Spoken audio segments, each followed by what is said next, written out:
Yo, Hey, what's what up? up? Well, man, I don't know. I'm tired. I'll be straight up with you. I'm exhausted. I'm with you, man.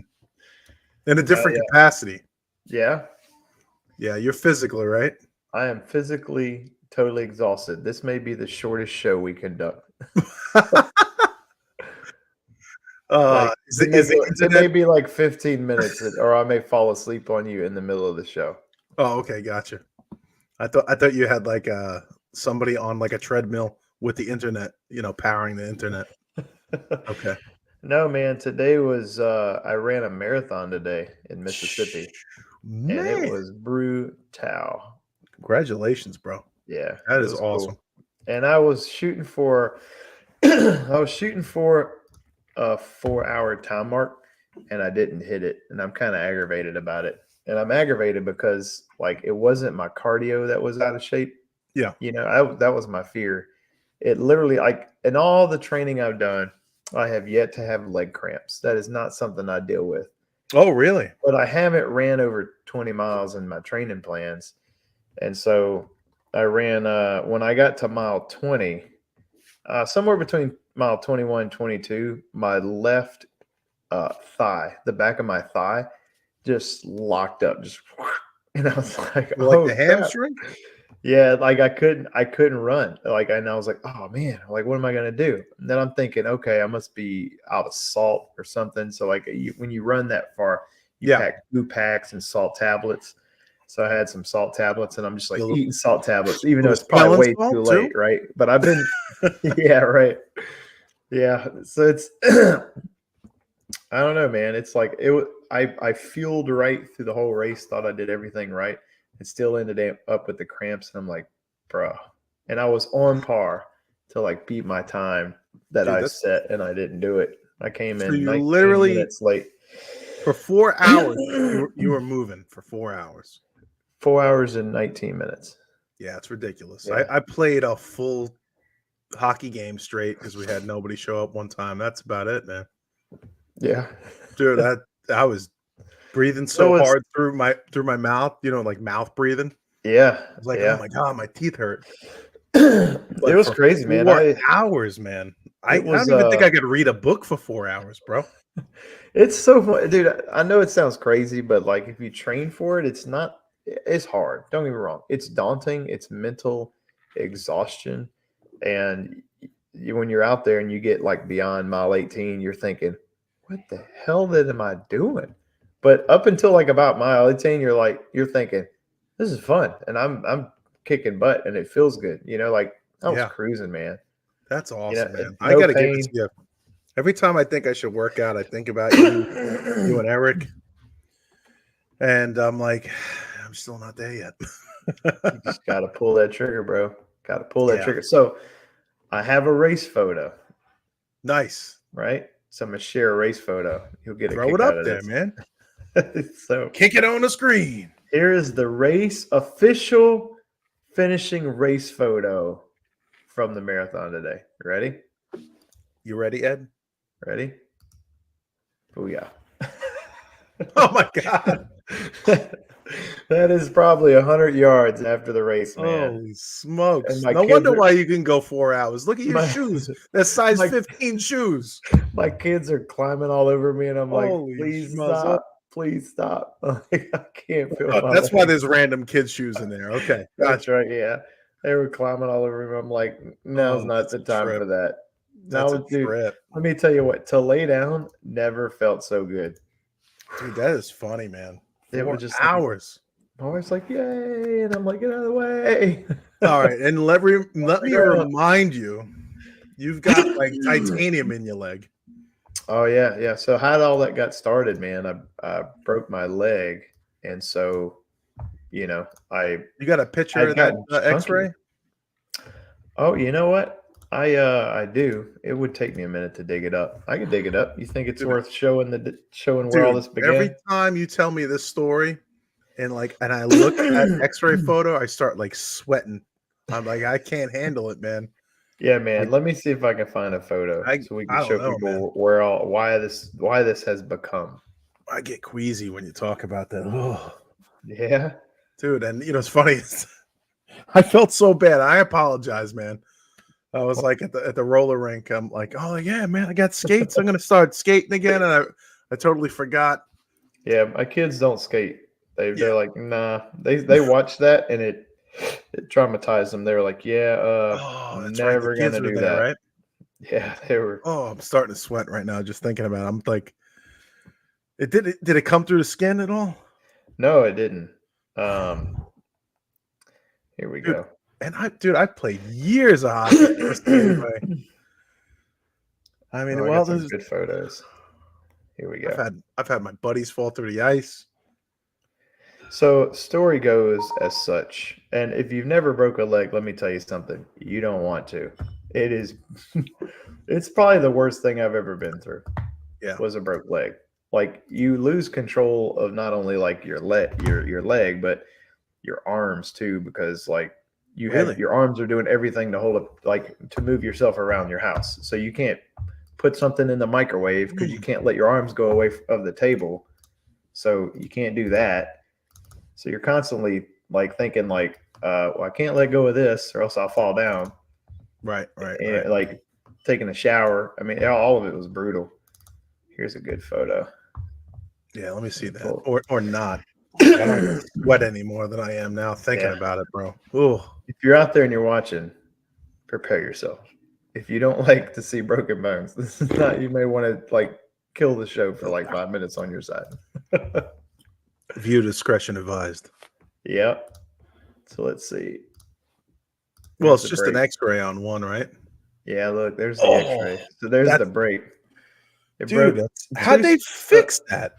So that bone, going down, it broke in two spots there, and then this bone, you can't see it in this X-ray, but this one broke too. So both of them broke, and my foot was basically like sideways. Not quite totally sideways, but just a little bit. You know what I'm saying? As I'm laying there with my skate on, and it's like cocked. You're lucky. You had a good surgeon, bro. Yeah, That's not like an fixing a awesome leak in job. an aluminum coil, No, what did he do? He did good, man. He was dynamite. Here's another good one.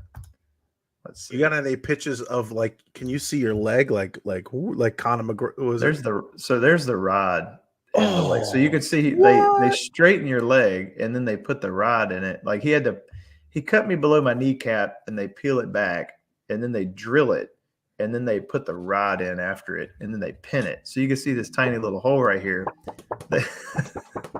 They put a pin right through that hole right there. So it's pinned at the bottom and it's pinned at the top. I don't know. So I don't know, bro. So that happened probably, I guess, 2 years ago, something Has like it been that long, dude? Maybe even longer, flies, man. And so I got fat basically after that, because like you don't want to work out, you don't want to, you're just thinking like, man, how that, you're so nervous to get back on that leg and do anything, and yeah, you're limited motion. Like you're not doing anything, man. You avoid cutting the grass because everything hurts for like, they don't tell you this, but like, so from that to 4 miles, bro. Don't believe Michael Hush at all. 4 miles, bro. Shut the door. So yeah, Michael House did call me fat. That's a true story. And I was getting fat and I was like, man, I gotta do something. And one time in my life, I had ran a marathon. It had been about 10 years ago. And because my wife had dared me and said, you can't run a marathon, I said, watch me. And that's how that happened. But I lost a ton of weight when I did it. I mean, well, you better. Yeah, you should. Miles. But I got down to an insanely low weight. because Yeah. it was I trained also through Lent, and that Lent I had decided I was going to give up meat, so I didn't eat any meat. I was on like a straight vegetable diet for like 3 months. Trained through all of that, Man. which was brutal. But I got down to about 180 pounds. Now you could imagine like 6'2", normally 210. That's my average weight, and I went down like 30 pounds. I was super Golly. scrawny. And then so I I was was like, I'm gonna do that. 180 That's a in good way to get skinny. And so that was 1998. Woo! so 8 months ago I decided to get skinny. And so I'm gonna tie this to HVAC. Are you ready? So here it goes. Looping How in. do you stay motivated for 8 months for something like that? And I'm gonna tell you what happened. So I reached out to the HVAC people of the world and I said, hey, I want to start a workout routine. And I was like, where we just, a brotherhood where we hold each other accountable. I was like, who wants in? And so, not going to name their names. If they're in the chat, they can put their name in there if they want to. But I rounded up. I didn't eat ice cream for somewhere- 6 months because of you. So I rounded up somewhere about, I would say there's probably 14 people in the group, something like that. One Mhm. person being Eric Kaiser, who will be here shortly at some point in time. He's in there, and we basically, for the first couple months, we were hard, man. Everybody was going at it. Everybody was going super motivated. We built like Michael. I'm not well. All right, I'm gonna put Michael Haas's name out there. So he's in there. I built a spreadsheet. Michael helped me like optimize the spreadsheet, and it's like every week you have an accountability partner, and then you have somebody you're accountable for. It's the way to do it, man. We haven't been super dedicated with that, but we started a Facebook Messenger chat to where we like post how we're doing that week, what we should be doing that week, holding people accountable. And that, without that group of guys, I would have not gotten as far as I had on this training plan. Yeah, it's the accountability that helps out a lot, man. Yeah, the brotherhood, man, of those guys was superb. Like, like the motivation. If you want to get in shape, man, reach out to some HVAC buddies who are your good friends. Start a group, or this could go for anything, man. I guess what I'm getting at is like, dude, your people in HVAC, dude. It's like that's the family, man. Gotta get support. There's so much dedication to not even in the same company. All these guys work for different people, but the motivation between everybody in that group is insane. And you know what, Mike too, he gave up smoking, man. So that's jogging 8 miles right there, man. That's tough. That nicotine is addictive, man. All right, see you, Proco. So when you jump in our group, whoa, I'm riding a bike once in a while. Calling you out, baby. Calling you out. I'm trying. I put a little Rocky music on, Yeah. Get in there. I'm gonna start. I'm gonna start exercising. Are you a music person when you work out? Yeah, because I mean, I don't like hearing my own thoughts. Really? Gotta have the headphones on, man. Yeah. While you said, when I hit the so-and-so mile marker and I'm thinking 4 hours, I was like, man, I wouldn't be able to be thinking that long. Yeah. That's a lot of time to think. Well, I'll tell you, man, when I got to mile 18, 22, somewhere in there, I have these pair of shocks. If you work out, there's these headphones. I've seen people posting them in the HVAC trade on the different groups. They're posting about these, and they're really cool. So just throwing this out there. We're not sponsored on it, but I'm going to tell you, I have a pair. They're called shocks, but they have this band that goes around and they sit in front of your ear. They call the technology like it's like a vibration, right? Yeah, like bone conduction is the technology, right? And they're stellar, like super stellar. Really? Like if I was in the trade right now, they have a pair that has this little arm that comes out that you could talk to. If I was back in the game of doing installs, I would absolutely have a pair of those, like without a doubt. Because I used to wear earbuds when I would do my installs, just to have music to listen to, right, when I'm going at it. The Apple earbuds. Yep. And then they would never last. I'd get like a year, chunk them. Right? Oh, dude, I was looking over a condenser, and I put my head in the condenser. Earbud goes boom, right Yep. down in a pile of water. I was like, Oh yeah. God. As soon as it hits water, game. Yeah. Oh, Whatever. I But saved yeah, it. they don't last, man. They just don't. Like, Yeah. not to knock Apple because I'm an Apple user, but like, Mhm. you know, the earbuds are just they're weak, man. But these shocks, dude, they're Yeah. pretty legit. But they did die on my run. When Oh, I got to really? mile like 18, and they're supposed to last like 8 hours, and they did not. They lasted, what, 3.5, something like that. Well, it And depends. You complete. got Then something. all my You got music went amazing. away when I was running. I was so mad. But Chris is listening to all that rap music with all that bass. that's right. He's, Look at who oh, made it. look who rolled in, the Kaiser. What's up, gentlemen? What's up, man? Hi, Not everybody. much, man. We were telling war stories of today and other days, and we were talking about the workout chat group we had started. 8 months, dude. Do you know we've been going at it for about 8 months now? I think in that group, The something like exercise that. group. Probably long time. that sounds about right ish. Maybe, I don't know. Yeah. I Dude, don't know. I mean, I got to give it to you. I got to jump in there, man. I guess You got to, take man. care of it. Yeah, you do. You got to get in there. I got to fit Dedicated. into my old grapevine shirt. It doesn't fit anymore. You know what? You know what we need to do? What do we need to do?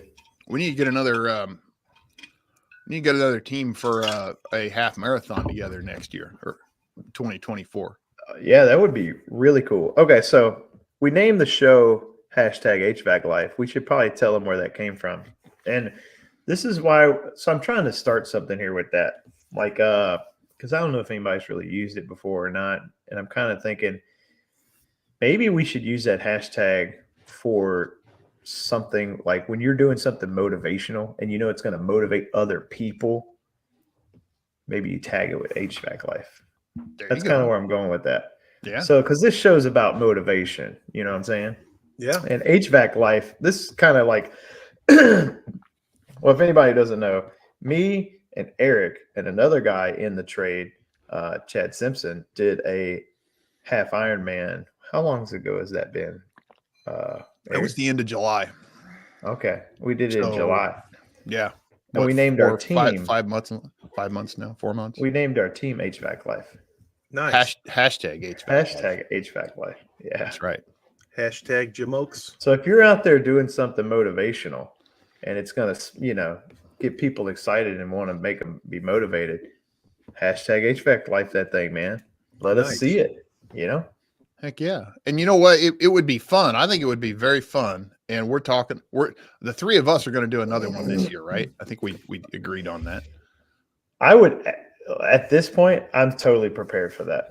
A half would be awesome. What's that? All right. 2 miles? Well, House is in on HVAC Animal. So we got HVAC Life and HVAC Animal. Yeah. I think HVAC Animals for like when you see something in the trade and you like, holy crap, who did this? You know what job? Yeah. That should be HVAC Animal. House is up in the attic again. House is an HVAC Animal. Yeah. Yep. See those videos where you see the crawl space where it was like, I think it was like 3 foot. You wouldn't catch me. You mean like where Dustin got all his good pictures from? Oh, yeah. Yeah. Show me a better angle. Nah, I really can't. It's only 3 foot tall. Hey, man, 3 foot tall is a nice crawl space. Okay. Yeah. Dude, Eric, you bought a new truck today, man. Well, new to me. Yeah, right. That's why I'm running late tonight because I decided to go pick up a truck this afternoon that I found on Facebook Marketplace. Thank you very much. Yeah. And so Michael's over here asking me, is it carbureted? I'm like, well, not really, because it's diesel. Oh, it's diesel. I was gonna say, I was like, it's an 80 something. It's got to be carbureted, but yeah. If it was a gas motor, yeah, it would have been carbureted in that year. But don't you have a truck you're working on in the back? So this makes two. I do. I needed something like that ran now to haul some stuff and be able to move some stuff around. Okay, so, I was about to say, you got a patient wife, man. 2 project trucks. I was about to say, how do you get away with that? Well, the one truck needed a friend, I got 2 project trucks, 2 project Jeeps, a project motorcycle, and and no free time to work on it. Yeah, absolutely no free time and no space to work on it indoors right now. You need like a project mechanic to come over. Yeah, right. Sounds like you need to start your own HVAC, let's work on projects together group. Right. That might not be a bad idea. Yeah. I'll teach you this if you can work on this diesel for me. Oh, I'm sorry. There's a project car back there too. That's right. Rachel's in the chat reminding me of what I have sitting back there to work on. So any reason why you decided to go with the classic? Well, I just like older trucks. I got a thing for like mid, I grew up in the 80s, right? So Yeah. I got a thing for early and late 80s Ford trucks because there was a Ford dealership right down the road from my house. And when I was a little, project house. As soon as I get that done and doneer, then I'm going to have room to work on the trucks. Yeah. But watching that grow up, like I kind of have a thing for those trucks and I really like them. So I've got I got an 80. This is an 86 and an 87 now. Yeah, that's how I started working with mechanics. Is my uncle, my uncle and my grandfather had a mechanic shop, and they were working on engines all day. So I was over there busting their chops, 8 years old, and my uncle goes, here, read this book. And it was, dude, it's weird. You remember some certain stuff, right? I remember the book. It was like the internal combustion engine, right? So I'm reading that and helping him out, and and it just turned me into a gearhead, man. So air conditioning, was just another mechanic that I didn't know. So it was like, it was cool, if somebody gives you a book, like a textbook, and you're interested, you absorb it, Do you think that we're kind of close to all the same generation? Do you think our generation, became good technicians, HVAC technicians, because our generation still worked a lot on cars? I don't know. I worked on a lot of cars growing up. Yeah, maybe. I mean, that's probably had something to do with it. Just mechanical stuff. I mean, heck, I tore apart bicycles, and that's what I was getting at. Mechanical, yeah. Because, dude, without my uncle giving me that book and kind of pushing me to be mechanically inclined, I probably wouldn't. Yeah. But you look at the younger generation, even when they're working on cars and things like that, they're using a lot more computers now. Yeah. I mean, you can't touch a newer car or even older cars now. They're putting fuel injection on, because you can drop fuel injection on most anything. But the kids now, if they're playing with cars, they're playing with computers plus doing the mechanical stuff, which is interesting to me. Like I dropped that. What was it, MDS or MSD ignition on my old car, this old 85 Monty, and just be an idiot kid dropping money into a car that was just old. It was fun. Yeah, it was fun. Drop the Holly carburetor on there. My kids are like, if I would say I'm doing like a bad parenting right now, I would say my kids are getting no experience in mechanical because I'm not working on anything. I have no projects. My house doesn't need any projects. You know what I'm saying?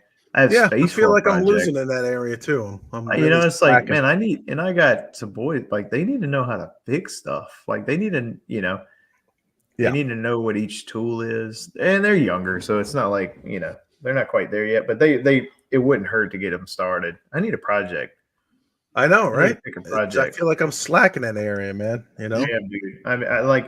I'm watching it play out. Now I do have one in robotics, and that's working out pretty cool. So he does have he's got some mad skills. Like he can program a robot to like go pick stuff up. I mean, that's a good place to start, really. And you think about how much he could pick up from that and translate probably into programming HVAC systems, doing custom controls in HVAC, because realistically, that's no different than an HVAC, commercial HVAC system. There you go. I'll send you some free labor, Eric. Yeah, great. I'll feed them, you house them. But yeah, I mean, you think about a commercial HVAC system, and that's kind of a big robot. Yeah. Right? Seriously. Yeah. It's got the low voltage, it's got the high voltage, right? It's like, well, you got low voltage, high voltage, but you're turning different things off and on at different times. And, if you turn one thing on over here, it's going to affect the way something else works. You may have to turn on, different fans or open louvers and dampers and all kinds of different things at the same time, or opening valves, closing valves. Programming custom controls is a really interesting and challenging field to get it right. Yeah. House made a good point, man. Less community. Most don't know their neighbors.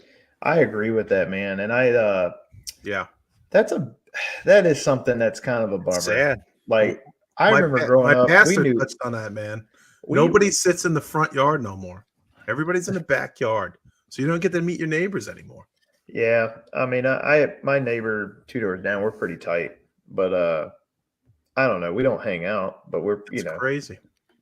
But it's like, I remember growing up, my house was like a revolving door. People in, people out all the time. It was packed, always somebody there hanging out. I missed that, Yeah. And it was, if there was a project going down, like worked on cars, I had a buddy growing up, Jacob, he had an old car. I had an old car. And we both used to like help each other back and forth with our cars. Like that, you're just not seeing that stuff, or maybe I'm just not seeing it as much. I don't know, man. I'm kind of with you, man. It's like society's changed, man. Like if the doorbell rang right now, I'd check my camera, I'd grab my gun. Back in the 80s, we were like, "Oh, somebody's over." Generally, that's called office camouflage. Yeah.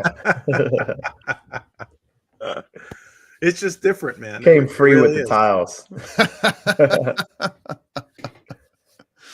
That's just a different time, man. It's if I could go back to and like relate that to the trade, man. Here's what I would say. I remember when I started, and I don't know if you guys had to do this, but did y'all have a map key in your truck? Like a book with all the maps of your local area, a metro key. You would open it up and then have to like find your way and then memorize it, right? And I never forget, like I didn't have a metro area to start in, but I had a map of all the, I had a book with a map of all the towns that I worked in. Yeah. I forgot what they call that. What did they call that book, man? Metro key. Metro key. Mine was just was it a plat map? I forget what it was. Maybe mine was called Metro Key. I'm pretty sure it was Metro Key, but it was like I had that. I moved down in Florida right before, what was it? Magellan became popular, like a little CRT TV. I remember that. Yeah. Right. So when I moved down here and I was a technician, Tom, baby. I had Tom. I didn't even know where north was, bro. And I got a speeding ticket my first HVAC job because I'm like late to every call, man. Because I don't know the town. Well, back in those days, what I was getting at is, I remember when we just got the first. We had Nextel at the company I worked for, and they had the brick phone. Remember the brick? Like, I got fired over one of those Nextels, man. Because I don't want to try it, I think we want to know that story. I remember calling homeowners all day, every day, and it's like, hey, I'm headed to your house. I'm on this street. Can you tell me how to get there? Nobody does that anymore. And it's kind of funny because like you're building the relationship with the homeowner before you even get there. You're just like, hey, I'm over here on like Sycamore Street and I'm not quite sure how that, like I'm looking at my metro key and I just can't quite pinpoint exactly where you're at. Yeah. And then they were always super nice. They're like, oh yeah, you need to do this, you need to do that. And like they would guide you in. Make a left at the guy selling shrimp. Right. That's the funny thing. They always have like, it wasn't street names. It was always like, yeah, you'll see a big white church on the right. When you see that church, make a right, go down there. You'll see a bank of mailboxes. When you see that, make a left. Long gravel driveway. That's me. And you're like, okay. Like those days are done, man. You're going to see a broken down Ford on the side of the road. Make a right. That's Eric's house. We right now. Yeah. Some of them are running. Yeah, we used to get, driving around the country, we called it barns and silos. Barns. Barns. I mean, because that's how you would give people directions. You go down to where there's such and such a barn, you turn there, and this place has got 2 silos, you turn there, whatever.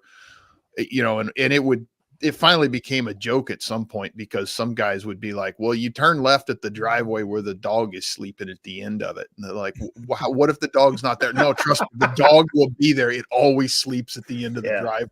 It's not real. It's dead. Trust me, it'll be there. No, it was alive. It just always slept at the end of the driveway. Eric, what you got behind your desk on the corner over there, bro? That's a Geiger counter. You guys didn't know that? Yeah. Eric's a prepper. Hard to see. Hang on. I got to untangle my cord. Is that an analog voltmeter? Eric's actually in a 20-foot it's a Simpson. Look at that thing, man. That's a Simpson 260. Cool, man. I had it hanging up on my wall over there, but I had to take it down. I hung a big TV on the wall over there to do presentations on. Yeah. So, but that's where we came from, right there. My dad had one of those, but it came in a box and it had a little crate that would roll over the screen. You remember those? Yep. I don't remember if I have one of those or not. Yeah, I think he still has it. Yeah. I don't know where it's at. Yeah, I'm like dug it out once or twice. You guys are talking about these maps. So when I moved here to Indianapolis, we got maps. I had a GPS of my own at the time, but the challenge was that a lot of the new subdivisions were not on. Bro, tell me about it. There was subdivisions popping up all over here in 2005. Right. There's dirt roads, it's like, but they weren't on the map either. Yeah, they're not on the maps. They're not on the GPS. Yeah. It's like, how do you get there? You live where? Yeah, I was getting in trouble all the time. The office managers call me and you're not making great times. I was like, dude, I cannot find some of these places, man. You give me good directions, I'll find it. Yeah.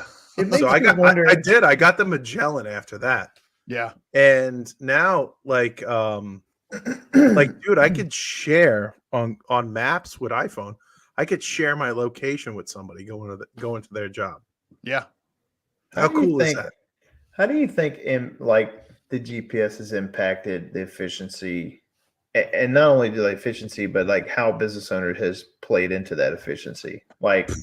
You know what I'm saying? Now they track every they're tracking you, and they're like, "Hey, how long did it take you to get to that job?" Yeah, it's crazy, man. Like, hey, man, your van's idle behind the grocery store for a half an hour. What's going on?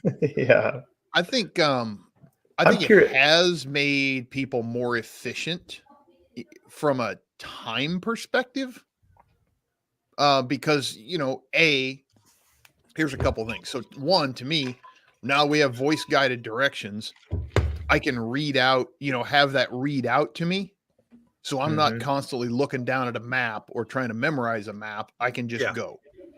Yeah. So nice. I think that from a driving perspective is more efficient as well as safer if it's used properly. But you get an insurance discount on it, I imagine, right? Well, hands-free. Hands-free will get you a discount. No, I mean, because it's law in most places now anyhow, you're probably not going to get a discount on that. My insurance company's never offered it to me. Yeah. And I've got hands-free in basically everything now, except, that old truck that I just bought. Well, most of my old project vehicles have no hands-free in them, but I keep forgetting to put a dash cam in. I put a dash cam in my personal truck. I mean, it's interesting about the tracking aspect of that today. And I think one good thing is that it can be a good thing if somebody gets in a wreck and they see that company truck and they're like, oh, I can go after that company. And that company then has an immediate defense. Hey, I've got a picture or I've got video of what really happened. And realistically to me, that truck belongs to the company, so they are the ones ultimately responsible. So if they want to, track me on a GPS and videotape me, I didn't have a problem with it. Because it's the company's truck and it's their name on the side of it. And to me, people that have a problem with that, I'm kind of like, and I'm sure people are going to disagree with me. I mean, I think in the beginning, a lot of people would have disagreed with you, but I think it's gotten to the point now where a lot more people are just okay with it. Yeah. Yeah. No, I'm not going to have somebody tracking me around on my own phone or tracking me around in my personal vehicle or anything else. But if I'm driving somebody else's vehicle and it's a company truck that, or company vehicle, that's the company's, that's their right to track that. So what do you guys feel about they just passed a law where I think 10 years they want to have every car with a disconnect on it. Say what? Safe. Yeah, dude, they just passed this like with what kind of, like a remote disconnect or a remote kill switch? Kill switch, yeah. Who passed that? Who's they? I mean, how does that work if you're going down the interstate? I don't know, man. I mean, so what is that, like federal, state? It sounds federal to me, bro. Where did you see it? Because I mean, I haven't heard anything about this, so I'm really? Genuinely curious. No, I haven't heard anything about this, but it was all over the news. Yeah. So all the newer cars are pretty much good to go. You know what I mean? So like the only people that are going to make it is like Eric and his 85 diesel. But yeah, I mean you would have to get retro. I mean, dude, I got a 2000 Astro van, so that's going to have to get retrofitted too, man. I would say, oh, they're requiring old. I want to know who they is, because that sounds really fishy to me. Well, you're the great Googler, so I could try. I could do a quick one. I don't know. I think that would stay in litigation for quite some time. Yeah, right? Maybe go nowhere. Right? I mean, maybe for new vehicles, but if you think about like GM and their OnStar, they've been able to kill those vehicles for a long time. All the EV cars. Really? Like, I didn't know like OnStar. I've never had OnStar. I didn't know it could kill your vehicle. Pretty sure they can remote disable them if somebody calls in like it's stolen or whatever. That's what I've understood, but I don't know. I've never had a vehicle with it. I've never owned a vehicle with it on there. Yeah, I had, but I'm just not willing to pay for it. You know what I mean? Well, I mean, that doesn't mean, if it has the feature on there, it can happen. Correct. I know what you're saying. Yeah, you can make like a 911 call from it, but you can't do much else. I mean, I wouldn't want somebody killing my car if I'm doing 60 miles an hour down the interstate. I'm just saying, like, there would have to be some serious rules around that. Yeah. Yeah. So what I'm seeing there, Michael, is that somebody made that up. Yeah, USA Today is saying no, there's no kill switch. It was a part of the infrastructure bill. Is that what you're saying? Yeah. You know what I'm ready for? I think you may have. I think I'll get a lot of people disagreeing with me on this one, and I don't think this would ever work for service technicians and vans, but imagine like not having to own a car and you just pay a very, very small minimal fee to drive you everywhere. Like if I want to go to the grocery store, I just order the car and the car picks me up. It drives me to the grocery store and I come back and it drops me off. And I don't have to deal with car insurance or any of that. It just that's kind of like the Uber, kind of like rideshare. I mean, basically where it's not rideshare, but it's like a Uber without a driver. Yeah. Self-driving cars. Like, in my opinion, I think the self-driving cars thing is legit, and computers can think way faster than we can. And if you got this thing, if you got this thing censored out, it can make all the decisions it needs to really fast. I don't know. I'm kind of a proponent to it. I think it'd be nice. I think, and the reason I say that is because nowadays there's so many distracted drivers, not like there used to be. Like everybody you pass on the interstate is playing on their phone.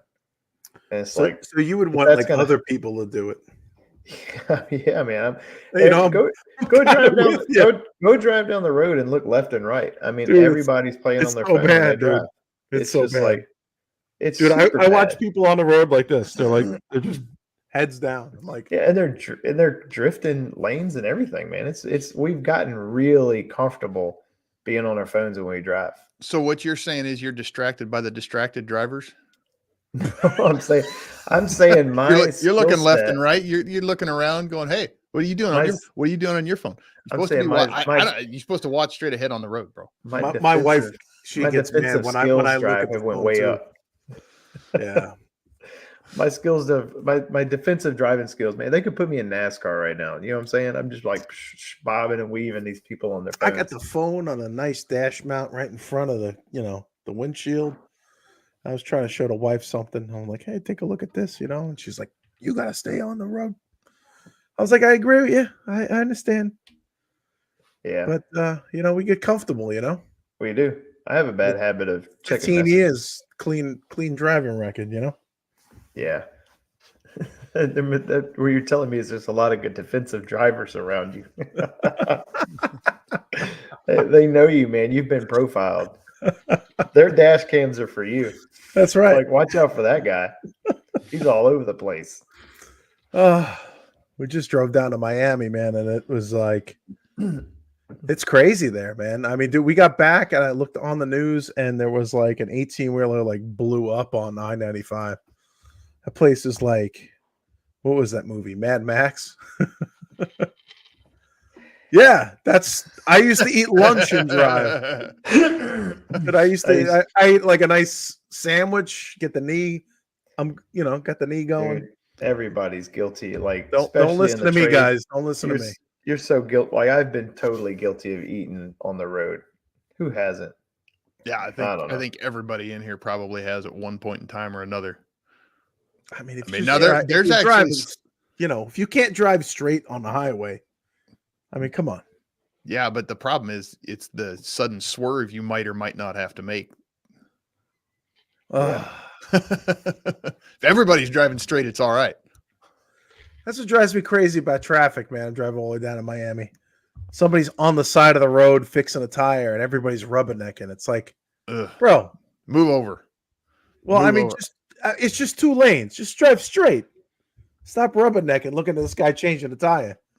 Yeah. Like, well, I mean, it drives me nuts when people won't even move over for somebody on the side of the road. If you've ever been broke down on the side of the road, you know what it's like. And, people whizzing by at 60, 70, 80 mile an hour, 2 feet away from you. That's scary. It's you get like that little. Yeah. Yeah. Guys, what's going on? What's going on in the trade coming up? What's new? You guys are the 2 ones, in the back scenes. What's new? Where are you headed next, Eric? What's the plan? HR. I'll be at HR. That's the next run. Yep, that's my next scheduled out. Get to be home for a little while. What should people look out for at HR? I'll be looking out. Well, I mean, depends on what area of the trade they're in, but I mean, there's going to be all kinds of new stuff there.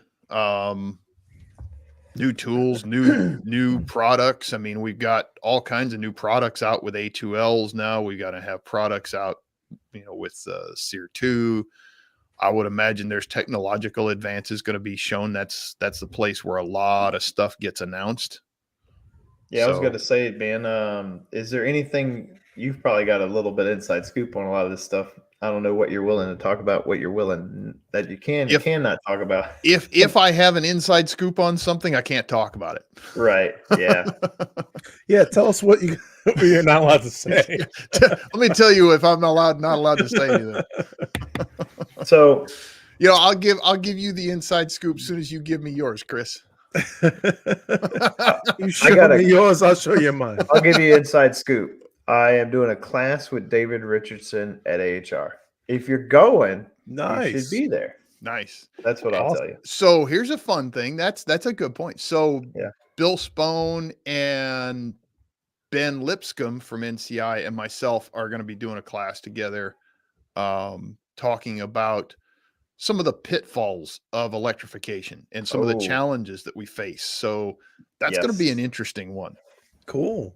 I have heard about that, and I think that's going to be a very good class you guys are doing. Yeah. It's how did someone explain it to me? I think Dominic from NCI was talking to me about it, and I think it's like There's a couple of snares Electrification, again. but it's electrification resiliency, I think is how it's going to be like Yeah. thought about. Not, I didn't get into specifics, but that sounds juicy. Yeah, it's going to be interesting. We had a meeting on it the other day. So it was, I think it's going to be a really fun class to put on.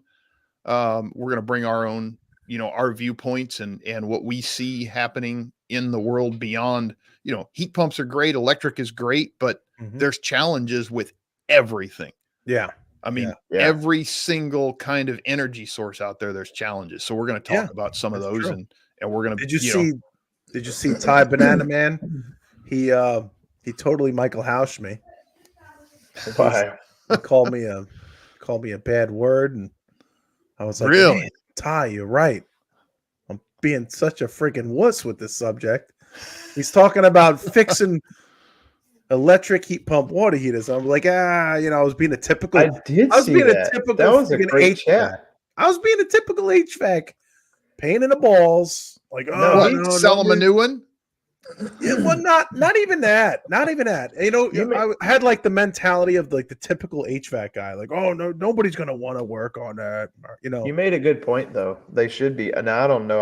I haven't worked on one or seen one in person yet. But like, I'm assuming you can't just pull the top off like you can with like your new your washing and dryer machine. But that would have been a really good idea for that product. It was, be able to. So what do you mean? Calling me a wuss, and then I'm like, what? It'd be nice. And then what? It came with it teaches the young kids. See, we don't all have to agree on stuff. What do you mean by having a debate? Chris? Having a debate brings ideas, like what you were saying, Chris. So I'm not sure how it's working, but I'm assuming what's happening is the condenser loop is being piped into the tank to heat the water. Right? It's like wrapped around the whole metal tank. Right. Yeah. So, I mean, essentially, you could have two lines that tap into the tank, and that's really the only thing going in the tank, and the only thing that has to be like really tied into the tank. So you could, let's say, put a freaking flare, right? Well, right, two flare fittings or whatever. But let's just say you have a leak, or no, that's a bad example. Let's say the compressor fails. It's years old or whatever, and you're like, well, I kind of just want a new top. I don't want to like replace the compressor on this thing, because like, let's say it gets into kind of like residential sometimes where it's like the juice ain't worth the squeeze just to do the compressor, right? For like what, $500 more or whatever, I get the whole thing. Let's do the whole freaking. Let's just do the whole thing. You suck the refrigerant out, you bust the two lines, the head comes off, you get a whole new thing put on top with two lines going in. You just flare them back down, done, right? New air conditioner for the hot water heater. Like, I don't think that's how it's done, but no. And that's what I was suggesting the tie in the comments, Eric. That would have been the right thing to do. That's what I was suggesting. Kind of like my washer dryer combo. I'm just gonna say, so I had a conversation with a few folks. Actually, they're researchers that are looking at the feasibility of all of this stuff as it's going into houses. What's going to happen long term? They're from one of the national laboratories that's doing a lot of research on this. And there's one manufacturer out there that tried to have a removable refrigeration unit, basically. And it didn't work out. Apparently there was a lot of leaks. They had a lot of problems with it. So they scrapped it. And right now, talking to me. It's a sealed system. On all the manufacturers, all the current ones here in the U.S., unless you're talking about one of the ones where it's a separate outdoor unit, but it's the whole thing's sealed, and the manufacturers right now are not selling parts for the refrigerant systems, as far as coils or compressor or anything else. If it gets a refrigerant leak, the way that they're working right now is scrap it and put in a new one. The whole thing? The whole shebang, bro. Yeah. Really? Yeah. And so, like, if it's under warranty, you get a whole new hot water heater. Yeah. Dang, that seems super wasteful. Well, I mean, that's what I thought too. But one of the challenges they have is like, who's going to work on this? Are you gonna hire an HVAC person? That was my problem when I was talking to Ty. That was Eric. Were you in that? I was a little bit. I didn't read everything in there, but and here's the rationale behind it, and this is what they laid out to me. Normally, water heaters fall under plumbing. Right. Okay. Well, plumbing normally doesn't work on refrigerant systems because they don't have the know-how, the skills, the tools, the licensing, anything like that. Right. So then you either have to involve an appliance repair person or an HVAC person. Technically, I was thinking appliance. The appliance that the water heaters all run on 134A. Okay. And the appliance repair would actually be a lot closer to those systems because of the size. You know, it's a little rotary compressor in there. Like working on a regular residential fridge. It's a lot closer to working on a refrigerator. And that's where my mindset was when I was talking to Ty. The challenge is that then you're dealing with the water exchange side, with which a lot of those people aren't used to working with. And heck, even a lot of HVAC people aren't used to working with water issues. So if you get water in that system, then it's really hosed and you just need to replace it anyways. Because if you get water up in the compressor and all that stuff, there's just no point in really doing anything else. So there's really not currently an industry that's 100% set up and ready to work on those. It's blowing my mind right now.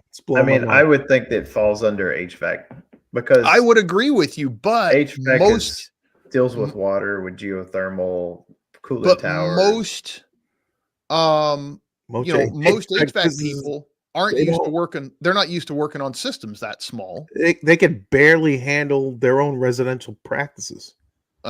So that this was what they figured out in the research they've done. There's really not somebody or an industry that's set up and ready to work on this as it sets right now. Yeah. And we're in a technician shortage anyways. Yeah. So how do we solve that problem? We're having a hard enough time training everybody to go out there and put in heat pumps in the houses to condition the houses. Now we got to train them for something else. Yeah, I mean, it makes sense, I guess, why they're swapping out the whole tank. It just seems like it's extreme. Seems wasteful, man. It's extreme. I'm 100% with you. Like save the ozone, save the landfill, and they're like, throw the whole tank out. Well, the good thing about that is most of the components in there are fully recyclable. Right, because you can take the steel out of it, you can take the copper out of it, you can take all that stuff apart, and you can actually recycle all that and make new stuff. Yeah, but correct me if I'm wrong, because I don't know a lot about this, but I read something somewhere, and I vaguely remember it. I thought when you recycled something, there's like diminishing returns to the recycle game. Like if you recycle something, it's not as pure. Let's say pure copper. You recycle copper, that new copper that's recycled is not pure copper. It's a lesser grade copper, and so on and so forth. Really? So you never get pound for pound back from what you put into the recycle game. Like is that why my coils leak so bad? You can get really, really excuse me. You can get really, really close. But yes, and it depends. It really, really depends on the material that you're talking about. Okay. Right. But I think everything has a level of degradation, like where after degradation, after it's used or whatever, you recycle it, and then it's just not, you're not going to get back to pure, I guess is all I'm saying. Not everything. Look at refrigerant. Yeah. Oh, I don't know. Yeah. Because the recycled refrigerant and the new refrigerant have to meet the exact same specification, HRI 700. Yeah, but Ty's got a point though, man. A little compressor like that, the compressor goes, golly, man, you could do they got the new little couplings, the quick connect couplings. You got ProPress, right? Like, I mean, I'm not saying that you're wrong. No, I know you're not. No.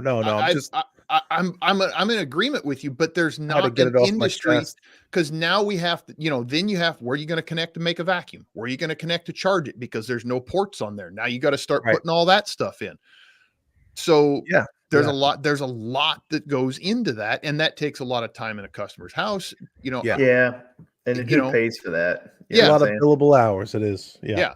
So, and I mean, Rachel, you look down there in the comments, you see Rachel. So metals and glass often can be recycled back to 100% purity, especially glass. It's really easy to recycle glass.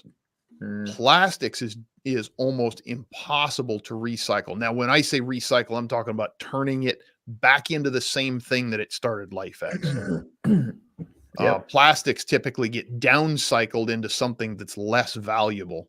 Wow. So your water bottle gets downcycled into like a food tray or something. Most water bottles get downcycled into the trash.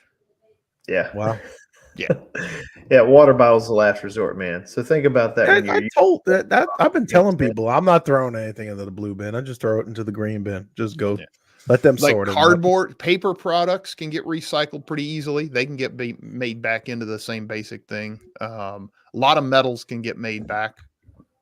That'd be a fun show, man. We should talk to someone who's in the game of recycling air conditioners. Like Uncle Tony in waste management. Yeah. Man, wouldn't that be a fun show if we could find somebody who could tell us like what's being cycled, like what parts are being cycled, why, where do they go, what do they do with it? You know, like what's more valuable, what's not. And I know the copper's valuable. Like I get that, but like the aluminum fins they're baking off, you know, like I've seen it where they put it in like the hot molten and then like the aluminum floats and they skim it.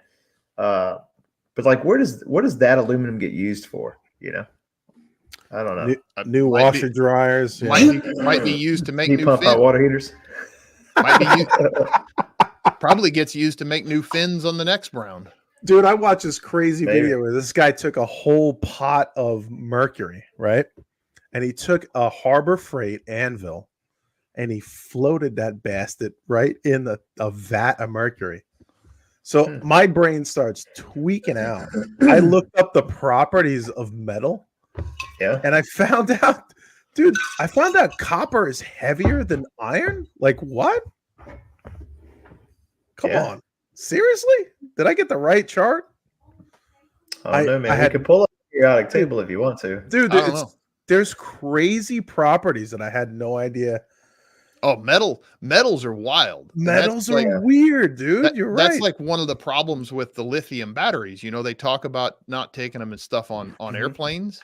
And the problem with it is that the density is such that lithium actually catches on fire. Right. And then you have a metals fire. Yeah. With metal on fire. It's really hot and it's really hard to put out. So I don't know if I'm going to say this right now on YouTube, I might get shadow banned. But the reason why they don't allow mercury on flights is because mercury eats aluminum. Mercury? Yeah, remember the stuff in our thermostats back in the day? Okay, I thought you were talking about lithium for a minute, but not Freddie. Well, no, I want to go back to the lithium thing. Metal mercury. Right. Yeah, so it's a metal. For those that are watching that don't know, it's mercury is a metal that's liquid at room temp. Right. So we use it in thermostats back in the day. You got to explain this for me here because I don't understand. Lithium ion batteries, and I know they don't allow it under the plane. So does under the plane get really hot? Like why is it catching on fire? Well, it's not because it is catching on fire. It's because if it does catch on fire, nobody notices it, so it can't be put out fast. Oh, okay. Dude, it can't do anything about it. Violent. It's like okay. I didn't know if there was a reason. Remember those little segways going on fire, bro? It burns houses down. If it catches on fire in the belly of the plane and it's in the middle of your suitcase, it'll light your entire suitcase on fire. It will and then everything else around it, kind of cascades outwards. You got to think of that. You got to think of that lithium ion as basically like a small Gatorade bottle of like kerosene. Right? Exactly, bro. 100%. Come on, Eric. Come on. I seen videos of guys taking those lithium ion batteries and slowly like taking them apart and they just go whoom. There's certain materials that when they become exposed to oxygen, there you go. They ignite. Big time. There's certain materials when you expose them to water, they ignite. Yeah. Now, that's fun to talk to my wife about because that's actually what she did her graduate work in is inorganic materials chemistry. Okay, I'm just gonna say this. Next week, Rachel Kaiser on the show, we're talking metals. We're gonna call it heavy metal. Rachel, next week you're on the show. We're talking metals. I'm gonna call it heavy metal. I'm gonna wear a wig down here, get a guitar. Yeah, that's exactly what we're calling it. Heavy metals. Heavy metals. Next week, heavy metals with Rachel. There we go. And hit the wrong explain. one. Dude, I'm telling you, How do you pronounce that? Pyrophoric? What are we talking There about? you go. Pyrophoric. What the heck does that mean? We need to let this world, man, get a taste of Rachel Kaiser. Man, she'll blow your mind. That's all I'm saying. Oh, the two of them? I love talking to Eric's wife. Am I pointing at the right Every guy? time I talk to her, I'm just like, the both of them had a good one, dude. At the symposium, what was the class that you did with the wife? Where we co-presented was on water. Yeah, so that's it. It was amazing, bro. It was just about water. The Water. properties of water will blow your mind away. I had a blast. I had a freaking blast, man. Yeah. So I had to look this up because I wanted to get this definition right. Okay, Mike. So pyrophoric, a substance is pyrophoric if it ignites spontaneously in the air at or below 54 degrees Celsius. Oh, so pyro, you take the word fire. And if it becomes exposed to air and it's below 54 Celsius and it will ignite within 5 minutes, that's a pyrophoric substance. It just that's lithium batteries for sure. That's not necessarily lithium batteries, but there are materials in there that can do that. So when they open them up, right, and it gets exposed to air, right, it ignites. And that's the reason if your cell phone sits on there on the table, it's not blowing up. But if you take it apart, here's what can happen. Now it could be different things in the air. It could be oxygen in the air. It could be moisture in the air, whatever. But what can happen is those batteries get hot, right? Mm-hmm. So they go through heat and cool cycles, heat and cool, heat and cool, heat and cool. Well, what happens when things heat and cool up, right? They start moving around and you got different materials in there. And if there's an air leak and air is allowed into that battery. Oh, okay. You get that oxygen in there. Yeah. Right. So you leak air into, not oxygen, but air into that battery. Right. Right. That starts a chain reaction inside the battery. Right. This is why I don't want to bring my Ryobi batteries in the house and charge them in the house, bro. Well,